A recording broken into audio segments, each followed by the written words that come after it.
નહીં જોવે એવી હજુ ઠંડી નહીં પડી એટલે ઠંડી ને તો બધું બરોબર હે હા પણ આજ તો જબર છે અભી મજા આયેગા ના ભીડો પેલું વાય વાળું છે તો તે જોઈ છે તાર પેન્સિંગ વાળું તાર પેન્સિંગ એડા વાયમાં એડા પાતો તો આજ ठीक है હા કુંડ આયા ઉડાતું જો ચેવડો મોટો કુંડ હા કુંડ મને જોઈને ઓહ થયો ના હું થોડી સીધો ચડ્યો કંઠેર ઉપર ના હોય ઠેઠ ટોચમાં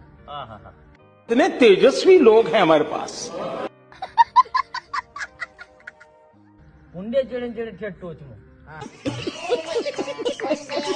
ઊંડે હા એટલે આ બુઢા હું સોલવા દે આટલી રાતે માતાની છોકરી अभी मैं गाली नहीं दे सकता नहीं गाली नहीं देना અલ્યા વાપર તો જરા બીજું લાવ્યો હું હજી લે માર ભાઈ